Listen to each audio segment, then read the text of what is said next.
कैलाश मानसरोवर का एक ऐसा रहस्य जिसे कोई सुलझा तक नहीं पाया। कैलाश पर्वत पर चढ़ने की अनेकों असफल कोशिशें की गई। महादेव के इस चमत्कारी स्थान का राज आज तक कोई भी समझ नहीं सका।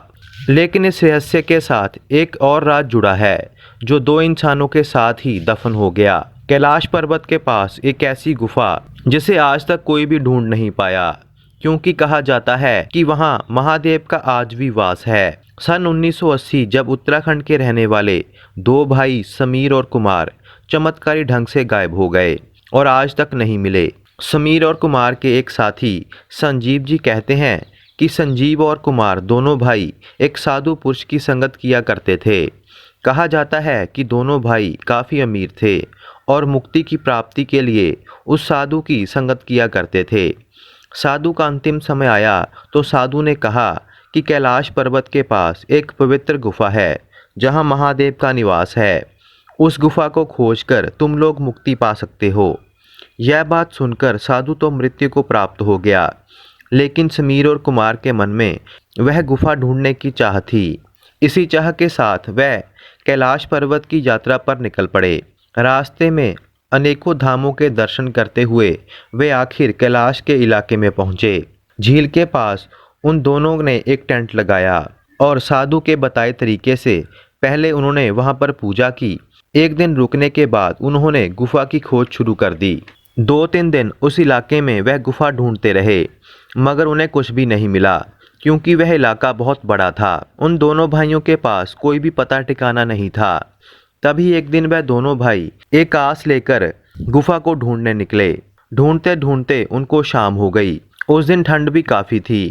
गुफा ढूंढने की चाह में कब अंधेरा हो गया उन्हें पता ही नहीं चला, और रात के समय वह वापस कैंप में जाने का रास्ता भी ढूंढ ना पाए।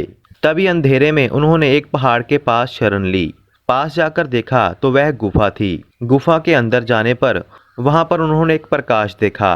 प्रकाश की तरफ वह दोनों भाई गए तो वहां पर एक अघोरी बाबा भक्ति में लीन थे। दोनों भाई अघोरी बाबा की तपस्या को डिस्टर्ब नहीं करना चाहते थे और चुपचाप वहीं पर बैठ गए। कुछ समय बाद अघोरी बाबा ने आंख खोली और कहा कि तुम लोग यहाँ पर क्या कर रहे हो।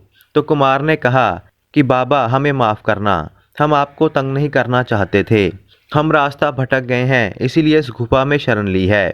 अघोरी ने कहा कि तुम लोग यहाँ पर क्या कर रहे थे, वह भी इतनी रात को, यहाँ पर तो कोई भी नहीं आ सकता। कुमार ने कहा कि बाबा हमें पता चला था कि यहाँ पर एक गुफा है जिसमें महादेव आज भी विराजमान है, हम उस गुफा को ढूंढकर उनके दर्शन पाना चाहते हैं। यह सुनकर अघोरी हंसने लगा और अघोरी ने कहा कि यहाँ तो कण कण में महादेव हैं, तुम लोग उन्हें गुफाओं में ढूंढ रहे हो। यहाँ तो अनेकों गुफाएं हैं और हर गुफा में तुमको महादेव का वास मिलेगा। वह इसीलिए क्योंकि उन गुफाओं में हम जैसे महादेव को जपने वाले बैठे हैं। इसीलिए किसी मुक्ति के चक्कर में अपना समय बर्बाद मत करना।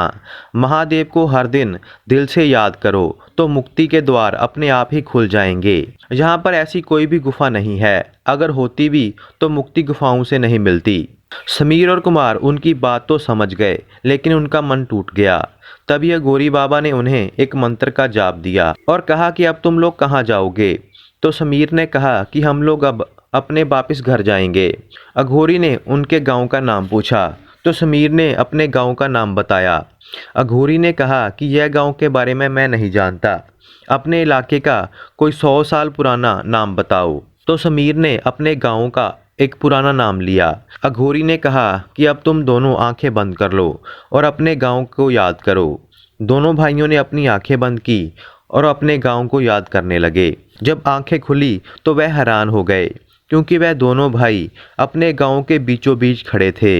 एक ही पल में वह हजारों किलोमीटर दूर अपने गांव पहुंच चुके थे। उन्हें कुछ भी समझ नहीं आया। दोनों भाई अपने घर आए, कुछ दिन अपने घर में रुके और उसके बाद वह दोनों भाई कहीं पर चले गए और आज तक उन्हें कोई भी ढूंढ नहीं पाया। लोगों और परिवार का कहना है कि वह दोनों भाई उन गुफाओं में चले गए महादेव की आराधना के लिए और आज भी वह वहीं पर भक्ति कर रहे हैं।